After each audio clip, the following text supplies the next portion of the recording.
Every year, our graduating seniors choose a distinguished journalist they would most like to hear from at their commencement ceremony. I am honored today to introduce Rachel Scott. Rachel is the senior congressional correspondent for ABC News. She is a native of Southern California and a graduate of the Annenberg School for Communication and Journalism at the University of Southern California. She has quickly emerged as one of the brightest stars in broadcast journalism, climbing all the way from beginning as a production associate at ABC in 2016. She is the winner of an Emmy Award, a Peabody Award, and 2 Edward R. Murrow Awards. And she reports from Capitol Hill across all ABC News programs and platforms. Rachel's reporting has been featured in several of ABC News' primetime specials for Juneteenth, the fall of Afghanistan, the State of the Union, and the inauguration of President Biden. She has been honored for her extensive coverage of the abortion issue and breaking news coverage following the death of George Floyd. Please join me in welcoming Rachel Scott.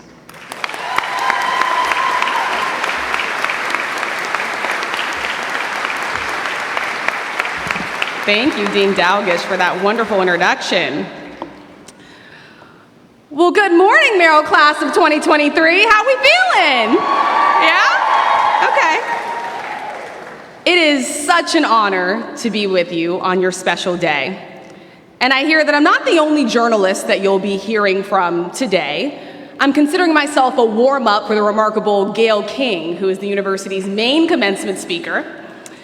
But don't let anybody fool you. Despite the respect and the admiration, we take ratings very seriously. So if you like this speech, my name is Rachel Scott from ABC News. And if you don't like this speech, my name is Gayle King from CBS. In all seriousness, today marks a new beginning.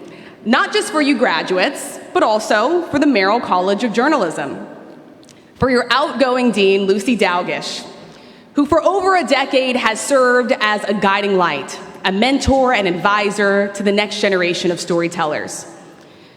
To your incoming dean, Rafael Lorente, who is already hard at work redefining and reimagining the curriculum for the next generation of storytellers, the students that will soon follow in your very footsteps.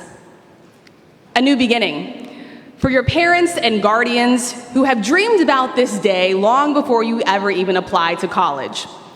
Partly because they're invested in your success, and partly because they want you off their cell phone bill. Parents, I got some real bad news for you. That family plan is really tough to get off of. Just ask my dad. A new beginning. For all the graduates who are sitting here today, who have felt counted out, underestimated, who at times questioned themselves and whether or not they belonged, who pushed through those late nights, those last-minute study sessions, that second semester internship. Yes, I'm looking at you guys. Well, guess what? Today you are graduating from one of the world's top journalism programs. When Tom Battag reached out to me about doing today's commencement address, I was thrilled. You see, I had spoken to a few of his classes, and so I knew firsthand what it meant to be Merrill-made. It could be defined by the stories of the graduates in this room. Damon Brooks, a star basketball player who just 2 days before his 19th birthday was involved in a tragic accident that left him paralyzed. His professors told me that Damon pushed through the unthinkable with grit and with humor, and today is graduating from his dream school with a focus in sports journalism.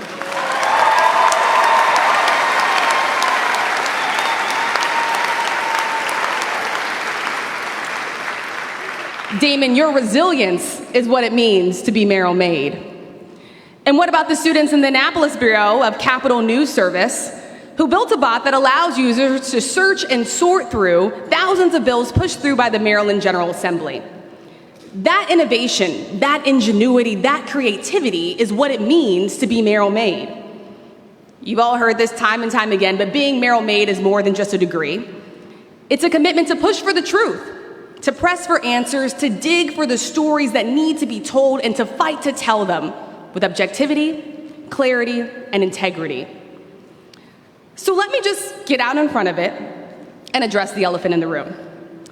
You may notice that I'm a lot younger than most commencement speakers.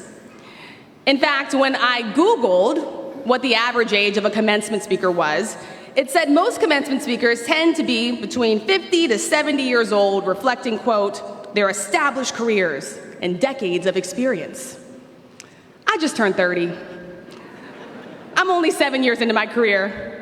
In fact, in the bathroom, one of the parents here looked at me and said, "Congratulations." So this whole thing is becoming suddenly very awkward. A lot of times, we as young people think that we have to wait to reach a certain age to be notable, to share our experiences, to make an impact or have a seat at the table. We convince ourselves that the more time that passes, that somehow we become valued, that our worth is tied to our age, that the higher the double digits, the more we somehow have it all figured out. And I'm here to tell you today that you have everything you need right now to make a difference. You are the change that you have been hoping for. Your curiosity is what our generation has been waiting for. And your perspective is what the world has been yearning for. Believing this is easier said than done. Not too long ago, I was asked to travel for President Biden's first foreign trip. I was a new correspondent, and this assignment was going to give me the opportunity to learn from the more senior members on the team. We made our way to Geneva, Switzerland, where President Biden would be coming face-to-face with Russian President Vladimir Putin. And that's when we found out the two leaders would be holding two separate press conferences in two separate locations, and so our chief correspondent was not going to be able to cover both. So 48 hours out, they decided to send me. My assignment, President Putin's press conference. It was a high-stakes meeting, but let's be real, the stakes for me were actually pretty low. No one expected a man who would soon bring war onto the world, who had severely cracked down on freedom of speech, who had resisted efforts for a free and fair democracy, to suddenly call on the Western American journalists in the room. But President Putin did. And while Russian journalists asked about the sports games, I asked why all of his political rivals were dead, in prison, or poisoned. "What are you so afraid of?" I said. And when he didn't answer my question, I then followed up, asking if he was sending a message that he didn't want a free and fair political fight. In the weeks and the months that followed, I received letters and messages from all over the world.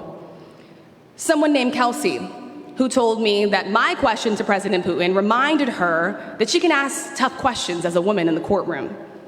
To Siobhan in Ireland, who told me, "If you think your message is not reaching the masses, I am proof that it is." There were the students in Geneva who gathered outside of my hotel room shouting freedom of the press. And then there were messages like this. People asking, how did a 20-something Black American get in the room with Russian President Vladimir Putin? And I gotta be honest, it was a question that I asked myself. Even as the world watched an American journalist confront one of the most dangerous leaders of our time, when I walked into that room, I not only realized that I appeared to be the only American in the room, that I also appeared to be the youngest. I questioned whether or not I deserved to be there, if I should sit in the front row, how high I should raise my hand. I learned a valuable lesson that day, that our time is much better spent asking the tough questions than it is questioning our right to be in the room. That having courage doesn't mean that you're not scared to do it. It often means just recognizing that the only thing worse than the weight of fear is the burden of regret. That being confident doesn't mean that you don't doubt yourself. It just means not letting self-doubt drive your decision-making. And that being the youngest in the room doesn't mean that you need to wait your turn. It means that you are right on time. You belong anywhere where you want to be. And the truth is, you all don't have the luxury of doubting yourself because plenty of people are going to do that for you along the way. There will be some that will doubt whether or not you can make it in this job. There will be others that doubt the field of journalism entirely. Just weeks before graduating, I turned down a job in Fayetteville, Arkansas, doing exactly what I wanted to do. being an on-air correspondent. I instead decided to move to the most expensive city in the world, New York, starting at the bottom of the ladder as a production associate, where my main responsibilities would be making coffee and making copies. When I called the news director in Arkansas to let her know that I would not be taking the position, she was very blunt. She told me I was making the biggest mistake of my early career and that I would be calling her in a year, begging her for a job. And while I was determined to prove her wrong, it would take years, let me tell you. Overnights, weekends, failing over and over again. And there were some moments where I actually thought that she was right. Graduates, at some point in your career, someone will be disappointed with the choice that you are making. But why does it have to be you? Let my story serve as proof that what may feel risky, what might feel uncomfortable, new and intimidating, might actually be exactly what you need. Don't fall into the comparison trap. Your path will most certainly look a lot different than the graduate that's sitting next to you today. And if your vision is so clouded by what everybody else is doing, I can guarantee you that you'll miss the opportunities that are right in front of you. And one of the best pieces of advice that I ever got was this: in your first job, it matters less where you work, and it matters more who you work for. Find the people that see your voice as an asset, who value your presence, who will listen to your stories, and even tell you when your work sucks, because at times it will suck. But find the people who will tell you what you did wrong and give you another opportunity to make it right. I'll end with one last story. Diane Sawyer has always said that journalism is the business of changing the world. And not everybody will agree with that. I once spoke at a conference back in California, and I shared her words directly. Journalism is the business of changing the world. At the end of our talk, it was time to take questions, and a man got up and he told me that I was wrong. He said, journalism is not the business of changing the world. You're not a doctor. You're not going to cure cancer. You are entering a field at a time when the very work that we do is being challenged, where the truth and trust in our democracy is being tested. My first day covering Capitol Hill as the incoming congressional correspondent was January 6th. The first 100 hours of the beat was filled with chaos and violence. I reported live from the moment the rioters broke in, trying to navigate my way around a building that I hardly knew. Our commitment that day, and every day as journalists, is a commitment to the truth. So as I look at you all on your graduation day, I hope you feel that obligation. I hope you feel a burden to speak truth to power, a responsibility to search for accountability and get it right. I hope you find the stories that keep you up at night, that you just want to get to the bottom of.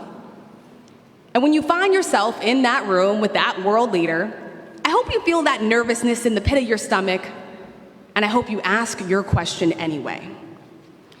7 years ago, I sat in a room just like this one, with a cap and gown, and I listened to a commencement speaker telling me that I was about to start the most important journey of my life. If you take anything from my words today, I hope you know that that is true. And I am so excited to see where your journey takes you. Congratulations, graduates.